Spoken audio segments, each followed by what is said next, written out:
and those who are healthcare professionals will have degree of 3 to 6 years, and there is no ambiguity about it. Just a few points. See, what is law or what is the act is black and white. Rest, what we derive out of it is opinions. And when the implementation comes in, the officer who is implementing it should not be left to subjective thought of that particular person, which in one state will be different, other state will be different, other will be different. This being a state subject. So what we establish, two things are uncertain. Number one, in original bill of 2018, there was a grandfather clause which permitted those people who actually were diploma and it was their push, their effort which brought everything to degree level, that they should also be recognized, but that has been removed in the final bill, so it's not there in black and white. Number two is diploma and degree and number of hours.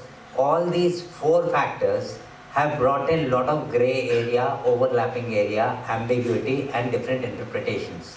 So what is required is one of the three things, either a clarification by the government or a guidance note, or it will go to the courts and courts will ask the government to respond and there will be a clarity at that time. Right now we are all thinking it may mean this, this is the spirit behind it, this is what is thought of it, this what may be, but that clarity is yet to come. Thank you everyone. Two things to say, what I feel immediately after hearing all the experts. Tomorrow if an ophthalmic assistant gets upgraded to graduation, where will be standing, I don't know, next to optometrist, or his nomenclature gets automatically switched to optometrist. Because at present in the bill, he has a different ILO code, which is not optometrist. Optometrist has a different ILO code. So after graduating, an ophthalmic assistant, in which category he will be fitting in, I think that need to be the answer over the years. Can I quickly say? Yes, please. I know of a person who did joint ophthalmic assistance course in US, then did optometry OD in US, and his ILO code changed to optometry OD in US. Okay, so we're talking about graduation in optometry, but do the optometry college give the ophthalmic assistant, on the basis of ophthalmic assistant, a lateral entry admission at present? Yes. Okay, so then the path is open for them as well. Whoever wants to get upgraded to optometry, they will have an easy way of upgrading as education for optometrists and automatically get registered in the optometric category. So I think currently what is happening is different, but after the implementation of all the suggestions, what has been decided is that the people who do ophthalmic assistant, if they want to get into optometry, they have to start from first year of optometry. From first year of optometry. So no lateral entry for them. No lateral entry. But this is proposed for future. Currently it is already happening. Yeah, people who are upgrading, getting admission in the graduation optometry, they automatically get into the optometrist. I agree with the most, it is happening. Yeah. Future, this is what, because it is not optometry alone, it is for all the other 56 streams that we are looking at. I think this is a question. We can have one question till now for the discussion from the audience. One question, yeah. So, while the current situation is doing everything, and there is no way to check who's doing what, whether you're doing a 3 months course or a 6 months course or a OD, etc., etc. A significant number of practitioners in this country do more or less the same thing, and this has also come out of the unmet need of providing vision care. So there is a need. That's why different cadres are there. So how do we deal with this at the ground level? Actually, I'm going to give for the same first statement which I gave related to the first question. He says that he's not a vision technician, he is optometry technician. Ophthalmic assistant is not an ophthalmic assistant, he is optometry assistant, and can have a role defined at this stage. I'm sure we can have much clearer way forward. But I don't know how to approach for that. Just a thought. Yes, sir. I think the difficulty is because we are newer generations to come. Let us discuss that part first. We are discussing that, thinking what will happen to me, and whole confusion starts. We will cut it out. What is going to happen after the bill is implemented? 1, 2, 3, 4, 5. This is A, this is B, this is C. There are clear-cut margins. Next is what will happen to me. All those things, clarity is yet to come in the grandfather clause and provisions and others. Let us discuss bill first. What will happen after the implementation? Let us discuss what is going to happen. Or we will separate these things out. Much of the clarity will happen immediately. Thank you. Thank you, sir. Second thing is, like, it's already mentioned in the commission, like write-up, that they will be taking care of the institutions also. When it is about the institution, how they will be giving permission to already existing institutions. So similarly, something will be done for the professionals. So it is very clear that that grandfather clause will come, and everything will be like, it is not going to go retrospective. Definitely, yeah. Thank you. So, as recognized categories, these are mentioned in the schedule to the bill and include life science, professional, trauma, burn care, professional and all. And fortunately, optometry is scheduled into this at number 4.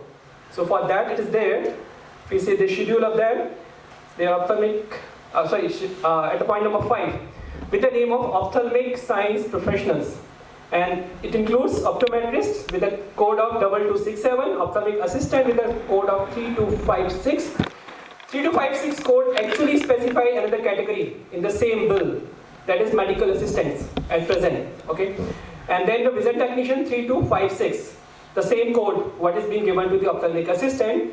And if you remember, it said 2 years diploma. At present, there is no diploma in vision technician's course. So even for future need to be seen what is to be done for the present people who passed out with had a certificate, but the nomenclature is same, but they had a certificate degree. So relating with that, I think we all know about the physiotherapist, what they have got in that bill. It's quite clearly defined, and the bottom line says, physiotherapists can practice independently or as a part of multidisciplinary team and has a minimum qualification of baccalaureate in degree. Although we do have that minimum qualification for optometrist category, but it doesn't specify that we have an independency of practicing in the clarity is not there so far in the bill. So what if we try to get this schedule amended as optometry professional in place of ophthalmic science today? Or should we wait for the state council to get formed? Because over the period, it's the state council who are going to develop the details of it. So how is that? Because we have been waiting for optometry's recognition for over the years and on the mercy of somebody else. And do we want to wait even now when the council decides something, passes on the message to the state council, and then we start fighting for or looking for the better for us, or start regretting about why we could not do it? Or we should look for it today before the council passes the information to the state councils, what is to be done exactly. So rather than having everybody, I think we can have, because we have a time limit, so we can have the volunteers here. See, the bill which has been passed has gone through due process. We can't stall it. It will happen as is said there. Any amendments will be a later thing. And we try to stall it now means for next perhaps a few decades there will be no decision, we won't even get this. So what can be done here is let this go through, and just like we had Indian Medical Council, now is National Medical Commission. By one stroke from central government everything changed. Nothing changed on the ground, but nomenclature and everything changed in books and papers. The doctors are practicing the same way, only they're reporting to someone else. So that kind of a change, one stroke change by the center will be preferred rather than doing it state-wise, because health is state subject. Center only gives directive principles. If the directive principle is changed, everything changes in the country. But if you ask every state to change, it will not happen. So my opinion is, let this go as it is going. Once it is established, then look at the practical difficulties, bring them to the government. If government doesn't act on it and you still feel convinced that it needs a change, then you go through the court of law and ask the court to inquire from the government what to do.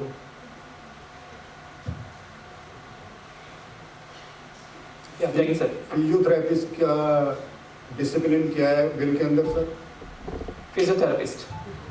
Physiotherapy professionals. 2 to 6. और optometrist का discipline क्या है? 2 to 6. What is the discipline in the optometry? Ophthalmic Science Professionals, I think that's what. They come under that. It means those are having qualified in discipline, they will referred as physiotherapist, right? Yep. It means I am qualified in optometry, so what I should be referred as ophthalmologist now? Or the optometrist. But my discipline has been changed in the bill. My pain is, why you change my discipline in the bill rather than other categories? Plus my one single question is there. If it is a better side, then optometry, and what will be the better side? This should be defined first. After that, you change my other discipline. आप college में क्या दे रहे हैं sir degree? माफी चाहूँगा। Optometry की optometry science में करेंगे आप? बच्चे का डिग्री तो आएगा आपके पास ऑप्टोमेट्री में? नहीं, बैचलर इन ऑप्टोमेट्री आएगा। Yes, in what discipline he will practice after the getting the registration in the concept? Physiotherapist तो फिजियोथेरेपी में रजिस्ट्रेशन किया तो फिजियोथेरेपी की प्रैक्टिस कर रहा है, फिजियोथेरेपिस्ट लिख रहा है, डॉक्टर भी लगा रहा है, कोई नहीं रोक रहा। अगर मैं ऑप्टोमिक साइंस के अंदर रजिस्टर्ड होता हूं तो what will I practise in the optometric science? Optometric science does not have in my certificate neither the syllabus, neither the course, neither the any university, any the board is giving the ophthalmic science, and ophthalmic science does not exist worldwide. In our country, why the ophthalmic science has been created by who? Who demanded? I was the member of the curriculum task force. I was representing to all the optometrists of India through the Delhi Optometry Association. I demanded there should be curriculum in optometry. Yes, government accepted. Curriculum of optometry has been formed in 2015, and now it has been automatically changed. Ophthalmic science. वो बच्चा अभी है ही नहीं जिसका नाम नहीं है, ऑप्थल्मिक assistant भी उसी में प्रैक्टिस करेगा, विजन टेक्नीशियन भी उसमें प्रैक्टिस करेगा और ऑप्टोमेट्रिस्ट भी उसमें प्रैक्टिस करेगा. Right. So we got it correctly, sir. Yes, so sir is trying to highlight that it's a discipline in which a professional practices, and somewhere we feel that the dilution of discipline may happen through this. Yes. Any other comments from Ajit sir? Want to say something? You see, we are expecting too many things at once. Ophthalmic assistant. In fact, they're not even looking at that. They're not even Ophthalmic representation. What it started for optometry in the initial bill, the initial draft, what it actually has ended up. Do we expect to have that majority and understanding from the peer professionals who will be sitting in that state with you as the two members parallel to you? Can again we have that consensus and we can have something positively going on for optometry, or anything we feel to be get amended? Will that be possible at that stage? No, I'll tell you very frankly, this, if you look at the bill, it says those people who will be, in the nomination, actually the government selects people who are close to them. And close to them means people who are ready to listen to what government actually wants. Yep. So it's not the responsibility of those two people, it is the responsibility of the association of that state. How progressive or how well they are able to convince the lawmaker of that state. It is not just the responsibility of those two persons sitting in the state council. That's important. It is important. That's why I have been stressing on the need of creating a state council, state optometry council, so that you can take up the matter with each and every state in a very uniform way. So don't just depend on those two people because they are nominated. I'm still having the same question. If I can't get that amended today when it is in the center, will that be possible once it reaches the state? I think we need to really think about that. Any other comments from the states? Okay, sir. Okay, so last comment for it because we're getting late for the next session. Last, and 1 point my comments and 1 point my motive. एक ITI holder होता है, एक IIT होता है, दोनों में difference है क्या? Yes. What is the IITians? Indian Institute of Technology से जो पास आउट होता है उसको क्या बोलते हैं हम? Engineers. Bachelor B.Tech, Bachelor in Technology, and ITI, Ophthalmic Assistant Vision Technician is IIT. How you can bring this IIT person with that ITI holders? By upgrading their education or giving them My opportunity to question upgrade. is, it means ITI holder says I am engineer, but B.Tech cannot say he is an engineer. Why? He's a junior engineer. Polytechnic diploma होता है तो क्या उसको engineer नहीं बोलते? Junior engineer बोलते हैं तो मैं एक्सेप्ट कर सकता हूँ, लेकिन उसको जूनियर टेक्नीशियन नहीं बोलते. तो वन साइड अपने assistant vision technician, these are ITI holder, and those are B Optom, D Optom, M Optom, these are IIT holders, sorry ITI holders. So I will prefer to IIT holders. अब B Optom हो चुका, UGC norm हो चुका, तो हमारा nomenclature discipline designation के basis पर ना दीजिए, हमारी डिसिप्लिन के बेसिस पर प्रैक्टिस करने के लिए लाइसेंस दिया जाए. Neither the option. I think that's a big one for all of us. Yeah, can take one question. I already had it. Okay. I don't have a question, I just want to add on to it. One thing is, like as Rajesh Wadhwa sir has said, that Secondly, ophthalmic assistant is not having the diploma of ophthalmic assistant. They are having 6 months certificate course as per the central government 1975 bill. After that, they go to the 6 months for the PSC for the training. After that, they go to 6 months for the district hospital. After they go to 6 months of medical college. They are minimum qualification for the certificate and the academically 6 months. And 1.5 years is the experience. The club 6 plus 1.5 treated as equivalent to diploma in optometry. ये हो गया हमारे साथ. इसलिए हमको technician assistant बना दिया. right, sir, it's nothing like that. I'll tell you. Like as Amo sir has said, that you are getting somebody as an assistant. In optometry, this ophthalmic science, this category, you are getting somebody as an assistant. Like vision technician will remain your assistant. Sir मेरा question ये मेरे case में क्यों बदल रहे हैं? तो China में कोरोना आया तो यहाँ कोरोना नाम है, मेरे यहाँ पर ऑटोमेट्रिक. Sir, the history is like that. यहाँ आकर क्यों ऑप्टोमेट्रिक असिस्टेंट टेक्नीशियन बन जाता है? मेरा क्वेश्चन क्या है? Sir, the question is, like our history is like that. You go to physiotherapy, you won't find this kind of classification. Sir, Where there is no classification, there is no confusion, there is no problem. I have one question. You just give me my discipline as a optometry, just like to computer physiotherapy. Bas, Can I try to summarize what I have got from sir, what he's trying to say? Optometry discipline. So can we have something today when the things are in the center? Yes, sir, please. Can I just add? You talked about IIT and ITI. Both of them come under AICTE. Yeah. So Technical courses. Council is AICTE, right? It is not that AICTE के अंदर वो नहीं exist कर रहा या वो exist नहीं कर रहा. Both of them are existing under that. So that is the umbrella organization under which a different degree or diploma is offered. No, it's about the discipline we are trying to talk. Which discipline do they practice under the IIT as well as the ITI? It's not the discipline, it's the category only. It's a broad category. Discipline is optometry only. But does the ophthalmic assistant has a...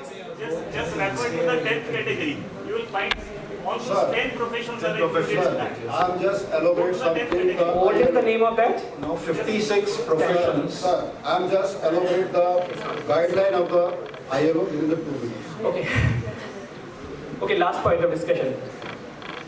और उसके बाद शायद मैं discuss नहीं करूँगा. ILO की guideline क्या है? If you go to the bill, they are clearly mentioned the preamble. In the preamble of the bill, they clearly mentioned we adopt all the definitions and classifications as per the ILO. ILO ने 3 category को, ILO मतलब international labour organisation, जैसे WHO है, world health organisation, corona के बारे में बोलेगा तो सबको मानना पड़ेगा. ऐसी इंटरनेशनल लेबर ऑर्गेनाइजेशन है, उसको पूरे वर्ल्ड में मानना पड़ेगा. उसने 3 कैडर बनाए हैं जिसको कोडिंग दिया है. 222 में health professions. Not professions, professional, health professions. The coding is 222. Other health professions, there is a coding 2226 as a optometrist, as a bill already mentioned. Third is associate health professions. That is the coding is 36 something. 3256, yeah. 32. It comes under the opticians, medical assistant, ophthalmic assistant. As per this classification ILO, he put under the medical assistant. He has to be go under the, as per the classification ILO, he has to club with the ophthalmic assistant as per the 326 under the medical assistant. Yeah, medical assistant or physical physician assistant, that's a category they talk Why about. they clubbing these 3-6% to 2-6? ये मेरा question है. जब health care profession में हूँ, physiotherapist health care profession है उसी code में, dentist भी उसी कोड में है, तो ये 3-6 ऑप्टिशियन को तो रखा नहीं आपने बाहर. जो आपके फील्ड में क्वेरी कर रहे हैं ऑप्टिशियन, उसको तो बिल में क्लब नहीं किया. और मैं अगर मैं डिग्री मास्टर हो गया 2-6 में आता हूँ, तो मेरे को क्लब कर रहे हैं with the 3-3-6. That is the contrary as per the guideline of the ILO. और हम इसको DOA is not accepting that such difference. If their government is not do as per the policy or as per the law of the internationally, something is deliberately, intentionally they diluted या कुछ भी कर दिया है, कोई बात नहीं. So, और रास्ते बहुत हैं. yeah, thank you everyone. And I'll just say we have enough in our plates today to think more. Tomorrow we're going to have another hour for this kind of session. So please participate more tomorrow with more questions. Thank you everyone.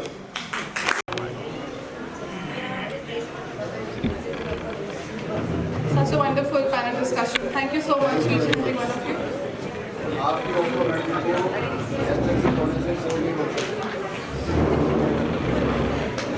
I would request Dr. Amod Golke sir to please stay on the stage because now the session is yours by Vision Science Academy. It's the corporate session for Vision.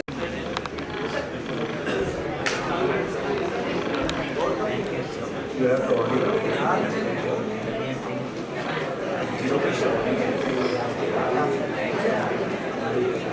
Discussion session. Explain about this organization and what they are doing worldwide. So, Dr. Abhishek Mandal, an optometrist from West Bengal, graduated from West Bengal University of Technology, came, did his post-graduation in Pune BVP, went to UK, did his PhD, and then has now settled down there. And has started this Vision Science Academy, which was founded just before COVID set in. So early February. It is registered in the UK as a social organization with the UK registration number and registered across in both the England and Wales. In the last 2.5 years, it has expanded to many more optometrists from around the world. Some of them, as you can see, are here in the audience as well. Plus, there are other Indian optometrists who are practicing either in Malaysia or in Gulf countries. And we have many other scientists who are not optometrists, but they are scientists, they are ophthalmologists, they are psychologists, and they are neuroscientists as well. All of these have come together under this Vision Science Academy award. So let me give you a brief of what this Vision Science Academy and what is its credibility. It directly reports to the Parliament of England or of United Kingdom. So it is a well-registered body. If you have to do any social, academic or business activity in the UK, you need to be registered with ICO. While Vision Science Academy is into education, it of course looks for partnerships with across digital platforms. And who else but the giants from Microsoft. And we are happy to say that Vision Science Academy has also procured grants from Microsoft to be able to use their education resources. There has been a long discussion about sustainability. WHO and then later on, of course, other World Health Organizations other world climate organizations have also given out a 17-point program, so that whenever you launch any new initiative, it has to fit into one of these 17 directives, which will make your program more sustainable. And interestingly, the number 3 and number 4 programs are related to health, and Vision Science Academy plays a very important role ensuring that these guidelines are followed in all the activities that they do. Their main activity is taking on the education, the continuing education on a digital platform. How have they done it? Like I said earlier, they started doing it in February 2020. Their contemporary association was to get high-value scientific papers and literature. They wanted to engage not only optometrists, but everything related to vision science. So whether it was neurology, psychology, and of course medical-related professions like ophthalmology included. Today they have an education platform which already has more than 1,500 members registered. So what is VSA? Why is it relevant now, and what is in it for all of us in the future? So of course, like I said, it started with Abhishek Mandal as an optometrist from India. He went to UK, he graduated there. And then he started, during his PhD research, he started partnering with other professionals within the Glasgow University. One of his important guide was from neuroscience and ophthalmology, very closely associated with. And then there were people from psychology, biopsychology, psychophysics and biopsychology. And all these professionals were interested in how a human being sees the whole world. So that is where Abhishek got this idea saying, can we all come together and then try and see what is it in the future that we can develop not only as a common science, but cutting across different science guidelines. What is it that we can give to the future of mankind? The Vision Science platform, I'm not going to go into details of this, but basically it helps you as an individual. If you become a member, you start to interact and form your network, expand your network, of course within vision science related professionals across the world. You get exposure or access to continuous education and training sessions that are conducted online. Some of them are in webinars, some of them are in symposiums, and of course they are also going to be launching a learning management platform. We have also got a British Library standard serial number, which ensures that the journals and the articles which are published are also automatically circulated across all British libraries all over the world. And while we are on the digital platform, we conduct blogs and quiz competitions. So how will this membership help you as an individual? First, while you are a young professional, I see some of the students sitting here, you can have access to a lot of resources which otherwise may not be available to you in your institution. But this VSA, being on a digital platform, has members across the world. You can get in touch with them, you can access their resources. You can also, if you are an early bird or a fresh graduate wanting to start profession, you can connect with them and try and get guidance of how they are doing it in their countries. You can even work out some partnerships. And of course, if you are already an well-established practitioner and you want to offer your expertise to other budding professions, not only in India but even outside, that's another platform for you. Like I said earlier, currently VSA encourages optometrists and even vision science professionals to write blogs and articles on various subjects, including machine learning, artificial intelligence, and all the technologies which are used to enhance visual outcomes, or vision as they would want to call it. We have worldwide partners, as you can see, whether it is the Management and Science University in Malaysia, where we also have partners in India like Dr. Shroff Charitable Eye Institute.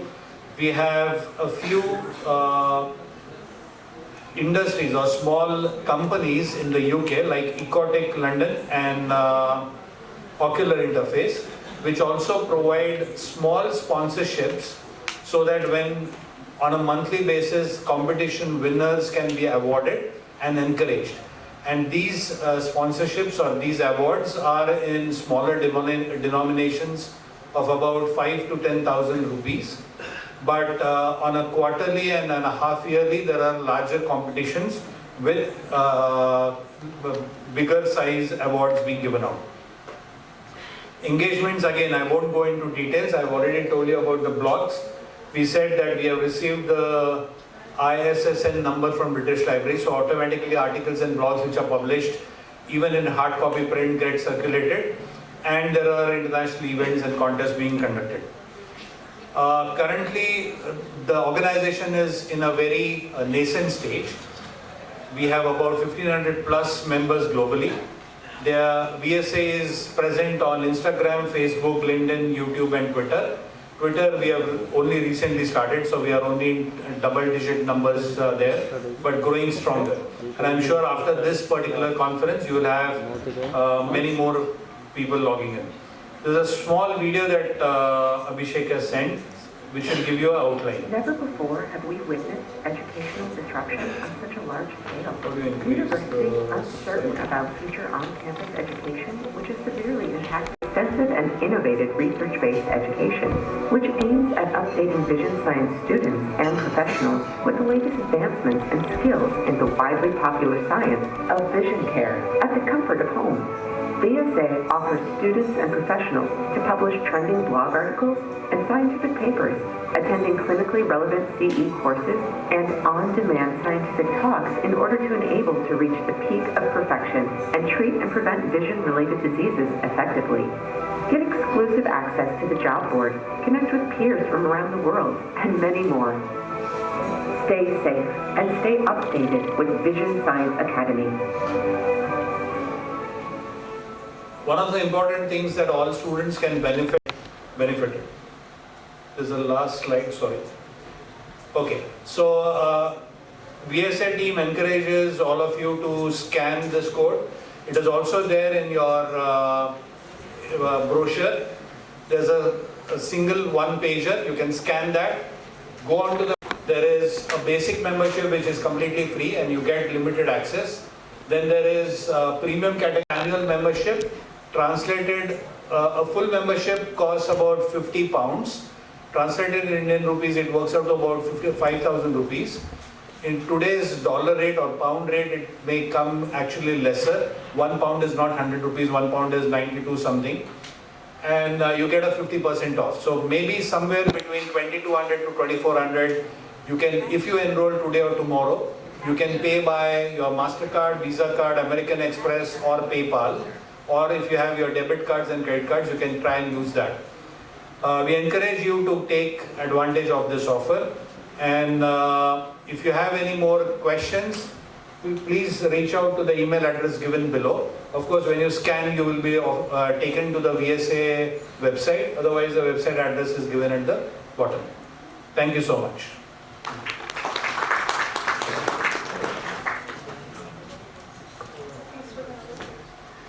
Thank you so much, sir, for a wonderful presentation. I would request Dr. Ajit S. Limai, sir, to please come on the stage and felicitate, sir, with a token of appreciation and thanks, keepsake, for this conference.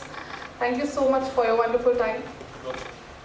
I have one request. I am not accepting this as Amod Gupta as an individual, but on behalf of VSA. So I know Dr. Shroff is a partner. So can Prem Kumar come? Saptarshi, as he works for VSA. Saptarshi, if you're there.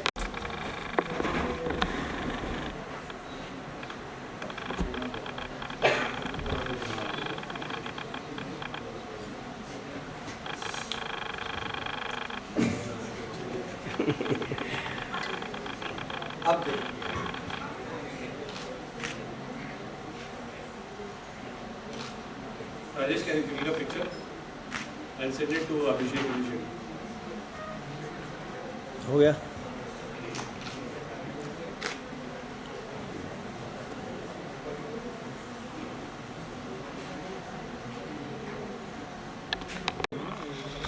पूरे घर में वो भी पैसा दे रहा है।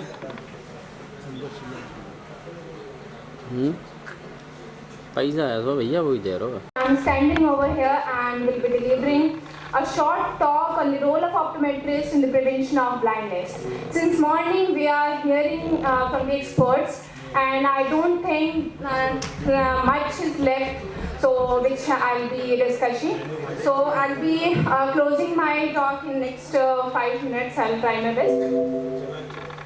As we all know, optometry is not just a word, it's an art and science of preventing visual impairment and promoting visual health through organized efforts and informed choices of society.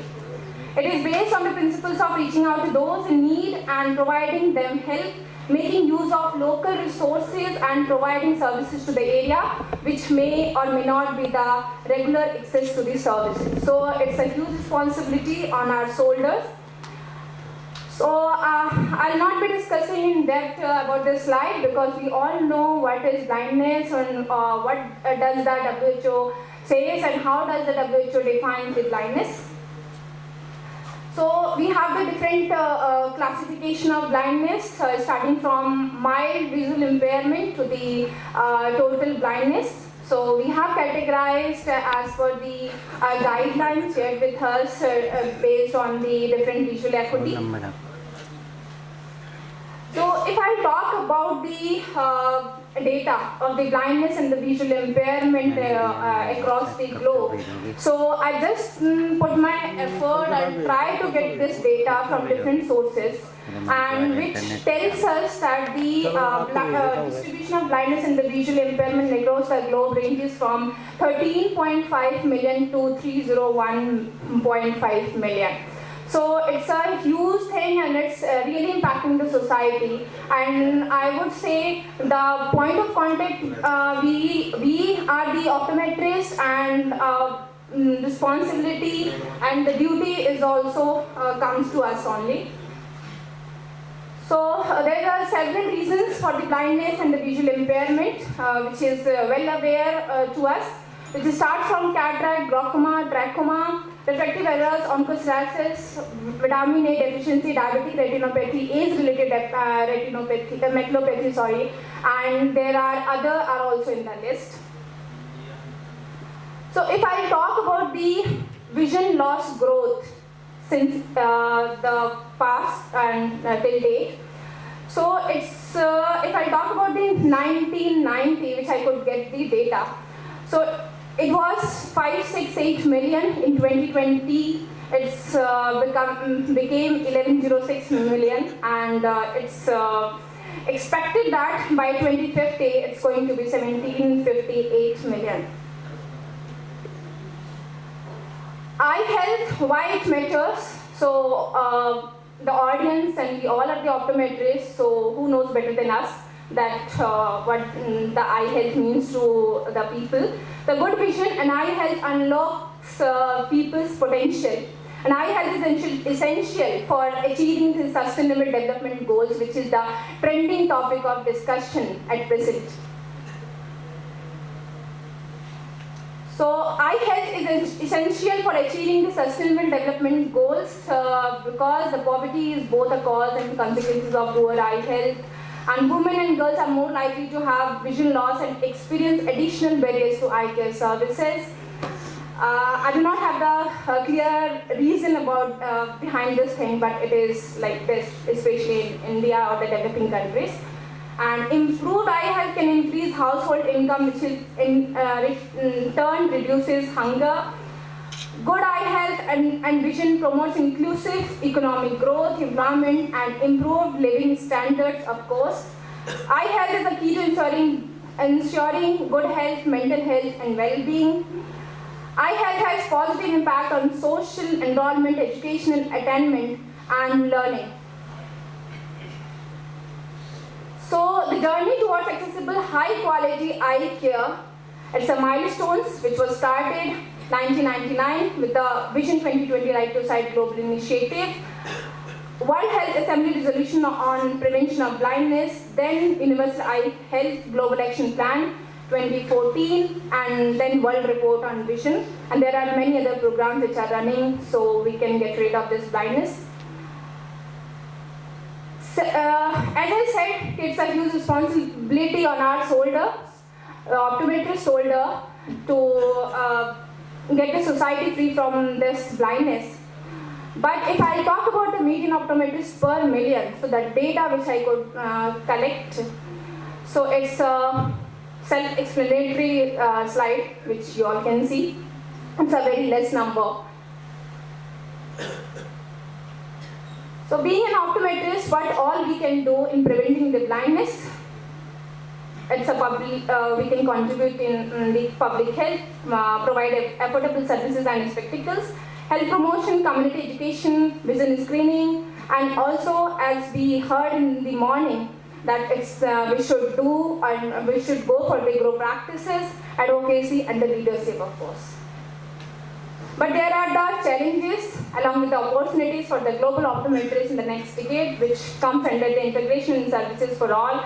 There are the innovations, different models for practice, community level connection, integrate in public health system. So to achieve and to upgrade ourselves, we need to upgrade our skills, our knowledge, as we were listening in the panel discussion. So how the optometrist can help patients?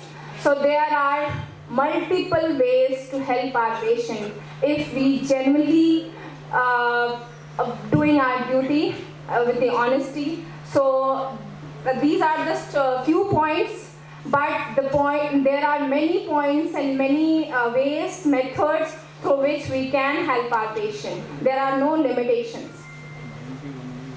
Thank you so much for today. Thank you. Thank you.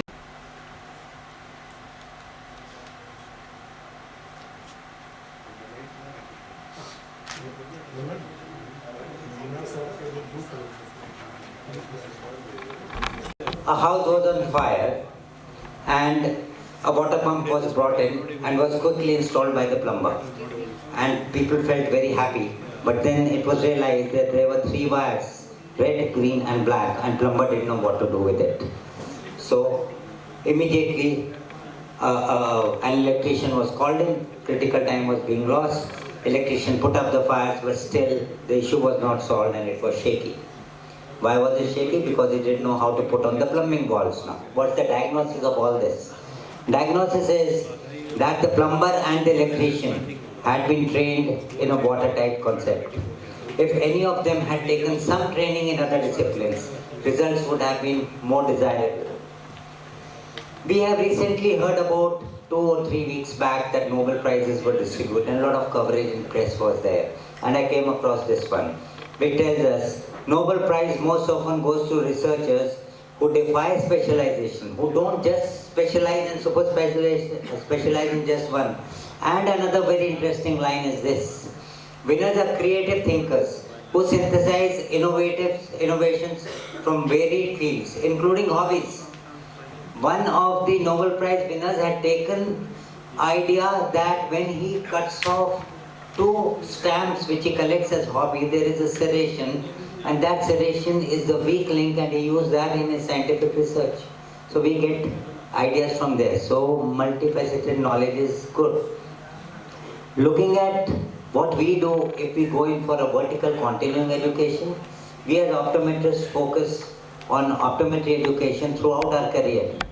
But this is not the problem. Problem is if we have only optometry education as our education, then there is a problem. We joined university to upgrade our knowledge and qualification vertically. B Optom, M Optom, doctorate, postdoctorate. And as super specialists, we grow, and we don't take support of others. And what will happen? If we become inefficient in other fields, then our super specialization, this building will one day topple because it won't be able to stand alone. We need aid and support of other sciences. So need of the times is to increase our knowledge and skill set both vertically and horizontally. But the question stays, what all can be added as widening of the knowledge base for optometrists? Before we do this, we must know what will the student do after passing out from the university. The student who passes out may go in for research or may take up a job in clinical setup, job in retail setup, job in corporate sector, job in community eye health, similar other jobs. But have we grown up with a mindset that we will only get employed? Why can't we think of becoming employers? Why can't we look at employing others but to look for job? If we look at this, then we must know what are the implications. Why are we not going in for our own startup and help the country and the profession and the person himself also? Biggest reason for not starting one's own setup is fear of the unknown. We are scared of something which may happen. Next is fear of failing due to lack of employer cover. Today we have an employer, or we are in a university, we have the cover of university. Whatever I do, university will take the shock and I will get a subdued effect of whatever maybe. Well, this we have to get over. Then fear of not being able to meet the required legal compliance, or we may say lack of finance. Now the question is, suppose a person just graduates out from university with whatever knowledge, and we say, here is the real estate, here is the finance, start a clinic. Is he ready? The answer is, we are not ready when opportunity strikes. Because we think when the opportunity will come, then we'll go for all these trainings and cover this up. No. So this talk will now concentrate on optometrists as an entrepreneur. We must all target that ultimately we will be entrepreneurs.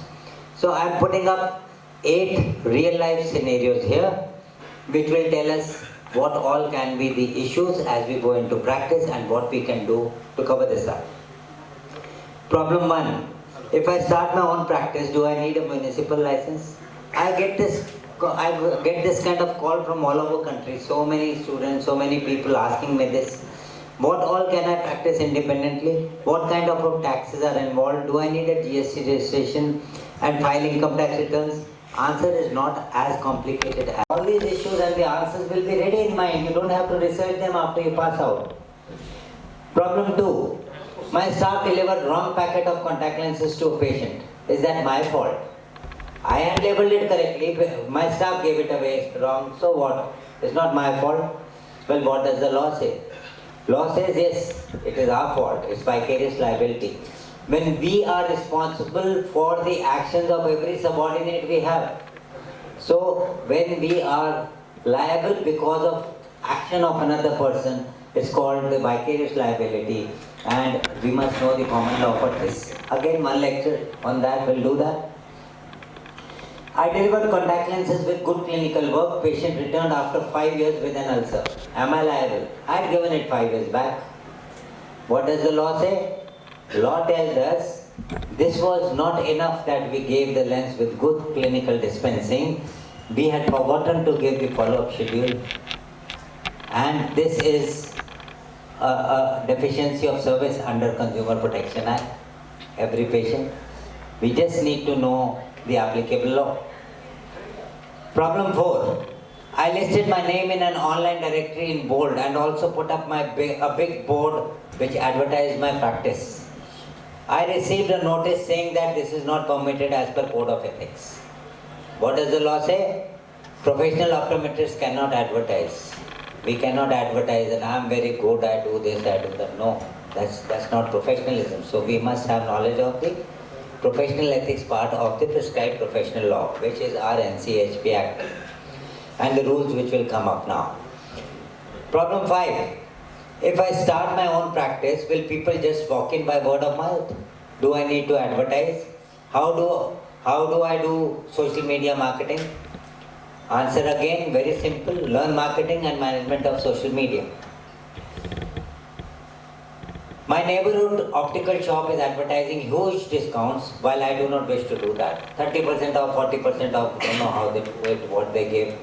Well, this can be countered without discounting. Solution is this one sentence which can be boldly spoken. You obviously know what their product and services is worth. But this is just a sentence. We must learn sales and marketing skills. We must know our competition. We must focus on our own values and not just run for discounting that even unqualified people can do. We must demonstrate a clear return on investment to the client and offer transparent pricing. We can have include pricing options like with 3 months of follow-up care, with 6 months of, with 1 year of follow-up care, I'll charge you this much. So we can add those things which others cannot. Problem 7, a vendor walks in to ask for, but my bills when they come, my vendor sends me a bill of 1.5 lakhs to be paid at the end of the month. How do I do that? I collect in drops and I have to pay in buckets. What do we do? Well, this is not very difficult. See, this is where our money has to come.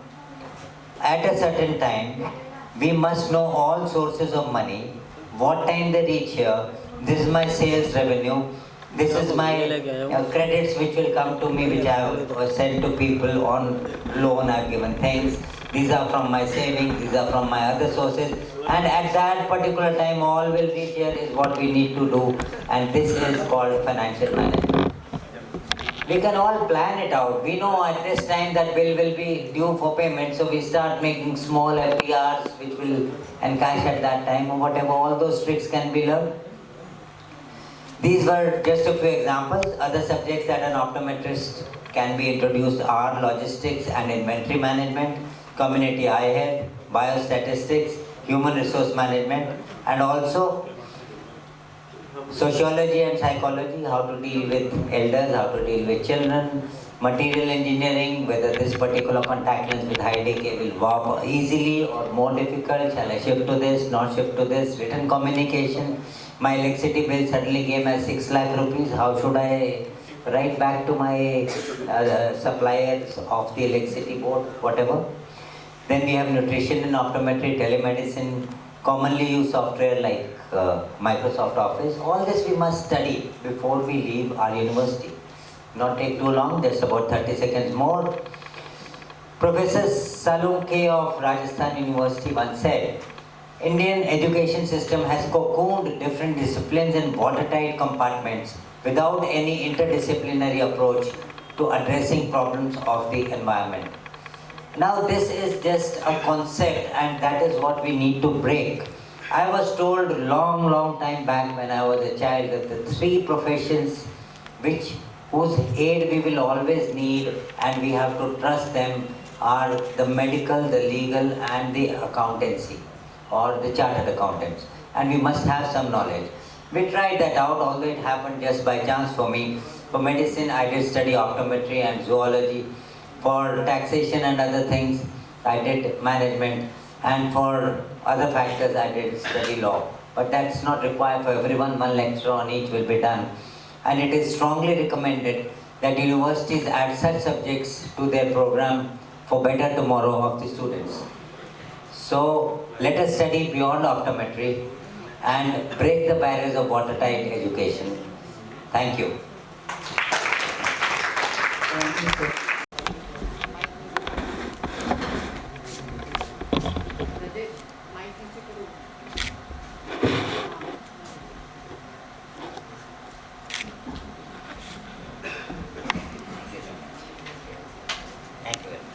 Thank you.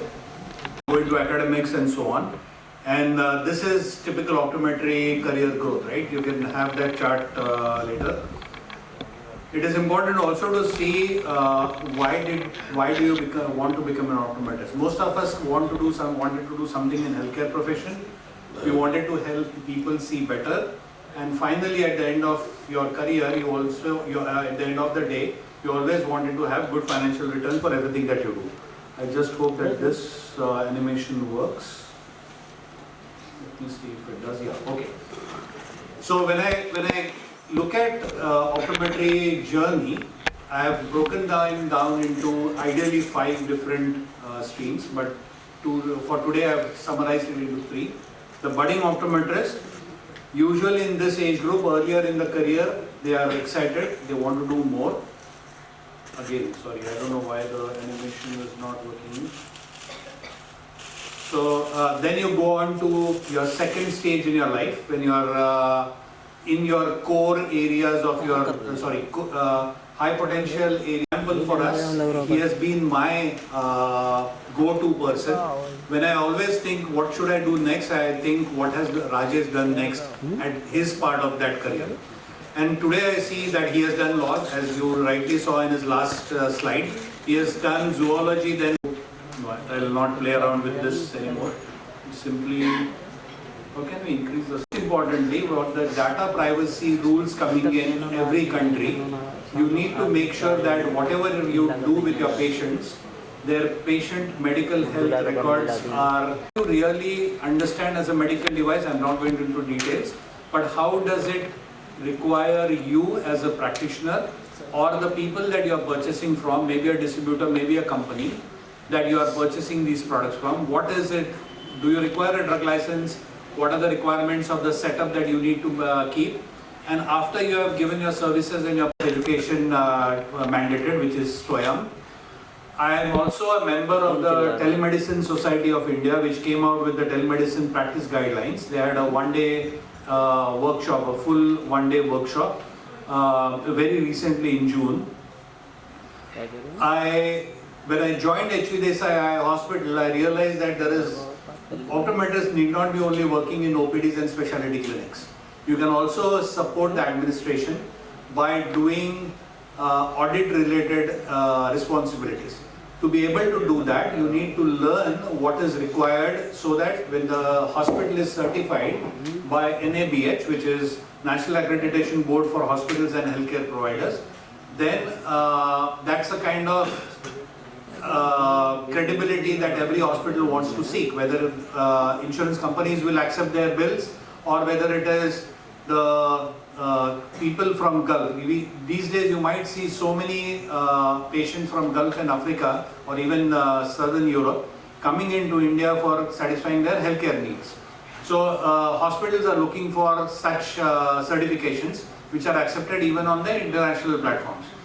I also did, and again looking at Rajesh, I said, I don't want to do a 5-year or a 3-year LLB program, but how can I update my knowledge about what are the laws which impact a customer, a patient and a practitioner relationship.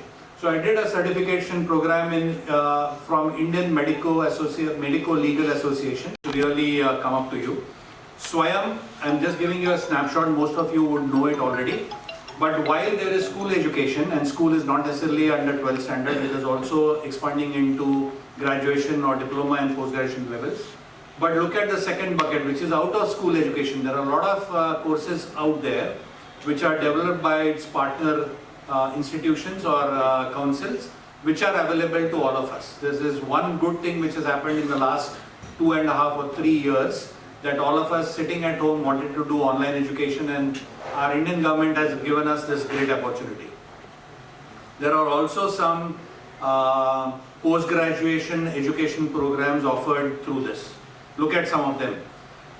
While I was exploring what are the options for me to do telehealth or telemedicine related courses, and this is a snapshot. Starting from Sanjay Gandhi Postgraduate Institute of Medical Sciences in Lucknow, Uttar Pradesh, you have AIMS, you have PGI Chandigarh, you have Tata Memorial Hospital in Mumbai, and I have only listed 5 or 6 names here, but do a Google search and you will find many more other universities that have recently started. They have short-term certificate courses, there are short-term diploma or postgraduate diploma courses, and of course there are some online as well as some offline courses. And you can try and, based on your interest, based on what is it that you want out of after doing that course, you can select the institute and the course. Then I went on in my Google research, as I would call it, exploring on what is available in India. I came across this. Again, Institute of Good Manufacturing and Practices in India, IIGMPI, is a very nice institute, but it was more focused towards sessions in, as you can see on the extreme left column, in healthcare, in clinical research and in medical devices. These were 3 areas that I looked more into details. Institutions which are partnered or affiliated to them, so they offer online, but in cities, bigger cities, especially like Delhi, you can certainly find out the regular classes online, regular physical classes in institutions here. I am currently doing a telehealth program, a postgraduate diploma program from this institute. Devices being developed, whether it is for eye or for general health, you can find more simplified course material on these institutes. Regulatory affairs, wish I had more time, but given that the NAHP bill is coming in and we'll all go through this regulation process, registering ourselves, somebody who has done that program can definitely contribute in shaping the future of optometry profession in India. At the bottom, you can also see certified medical device auditor, which if you qualify, and I'll share with you what the courses, what the detailed syllabus is. This is a snapshot of the telehealth course that I'm doing. There are 13 different modules, and it also talks about healthcare delivery systems, electronic patient protocols, patient card and details, management of telehealth programs. Then the other program that I said I'm doing, which is healthcare quality management, it talks about hospital planning, talks about data collection, quality audit, healthcare regulatory affairs framework. All this is for India, but you can also find another course that is actually doing, enables you to get jobs even outside India. Especially if you're working for an organization or you want to do even what they call as gigs job, you can